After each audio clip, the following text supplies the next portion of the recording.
Hey yo everybody and welcome to a new mech gameplay video. As we are up to the November patch of 2017, we get our new mech, the Thanatos, the Innosphere Heavy of 75 ton. Showing you the build here quickly. It's completely unchanged, and that means it does come with the dreaded XL engine, which is kind of necessary for the stock build, unfortunately. So yes, this gameplay is also on the new map, Rubalite Oasis. I'll talk about that briefly.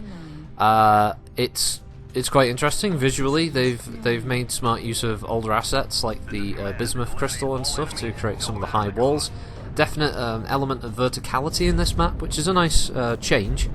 Quite a lot of tactical options there, nice sniping locations, and a couple of little enclosed areas for death balls and stuff to run around. Always welcome to have a new map. Looks nice. You might not be able to hear it in the gameplay, but when you get out into the sort of the less enclosed locations where you spawn, you can hear all the howling wind and stuff of the sandstorm that's ripping past, and the lighting on it is quite nice. They've said there's no time of day changes, so this will be how it always looks, which is also another plus, because sometimes the time of day things do cause some systems to hitch a little. You may remember it from my streams and stuff like that, where time of day will switch and the game has a very slight stutter as it switches from like night to day or day to night, whatever it decides to do. So, Rubalite Oasis, so far, played it a couple of times and it's been quite fun, and be happy if PGI could keep pumping out new maps. But the new mech, the Thanatos.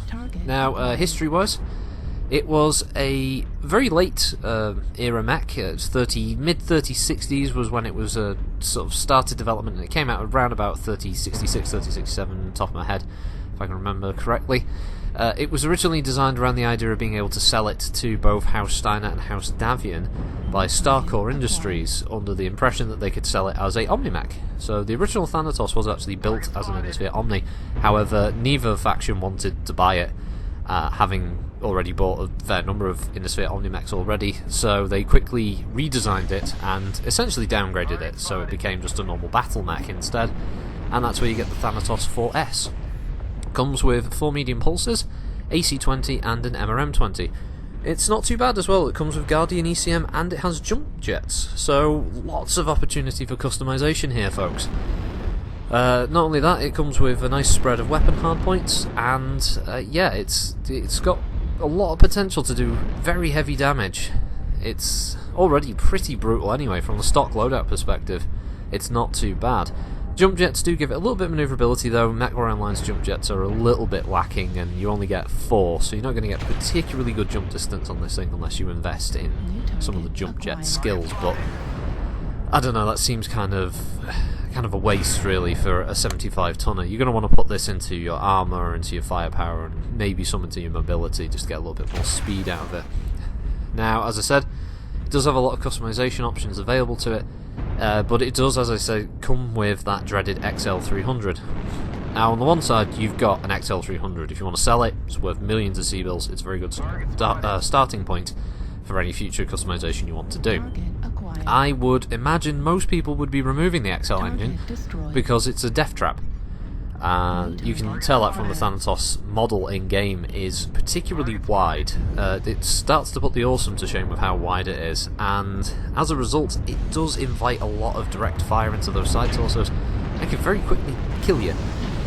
So yeah, probably want to drop that if you can and then work around it. Now obviously you could take a light fusion to keep a bit of weight, but the problem is you'll be, if you want to try and keep the stock build anyway, you'd be dropping a hell of a lot of weapons and ammo and stuff to finally get something that you're comfortable with speed-wise and weapon-wise. So yeah, I would still recommend probably putting in a light fusion engine and then going with your build design around that. Not to say the stock build isn't bad at all, it's actually surprisingly good.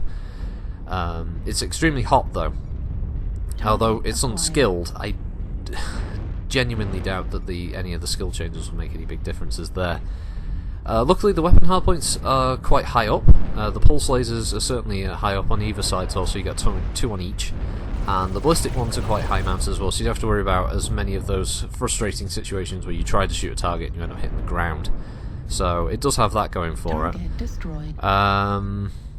Yeah, I mean, overall, I've been quite impressed with it so far. I'll be running it with the XL, so if you do spot me in the Thanatos, shoot the side torsos. I'm wondering whether this will be another one of those occasions where PGI may have to make some kind of hot fix to the hitboxes on the mech.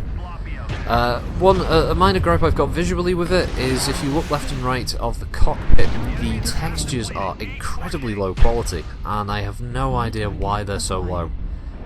But on my resolution, which is 2560 by 1440, they look incredibly blocky. I don't know why the paint scheme looks so bad, because the rest of the cockpit in the mech looks fine. It's just the paint scheme left and right of you is a bit dire, and I don't know why it shows up like that.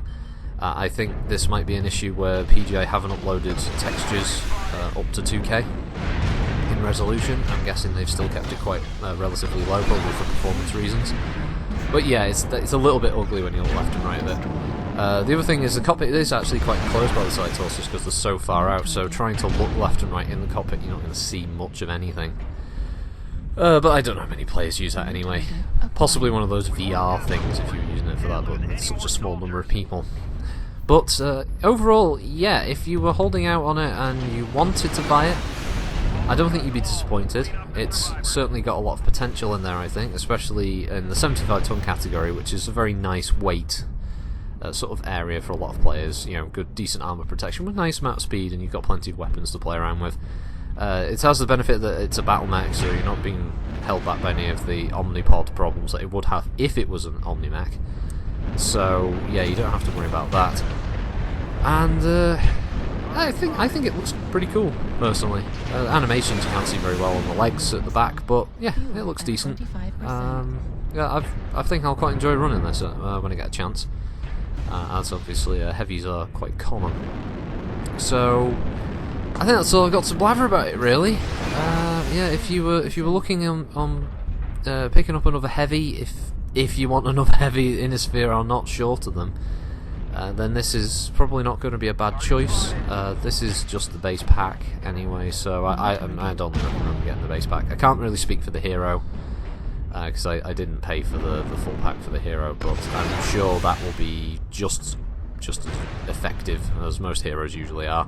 One of the cool things about this is that it does come with ECM, which is obviously very nice for a heavy in this weight class to come with an ECM suite, and it does help with the XL thing. If you do stick with an XL, and I know I'm going to get comments from people saying, like, you know, don't run with the XL, it's death, and yes, I'm aware of the drawbacks of XL, same thing with Night Stars, but yeah, you are going to want to keep that Guardian ECM suite just to make sure that you aren't spotted quite as easily. I thought I was going to die against that gargoyle then, it was hitting me, but I got quite lucky.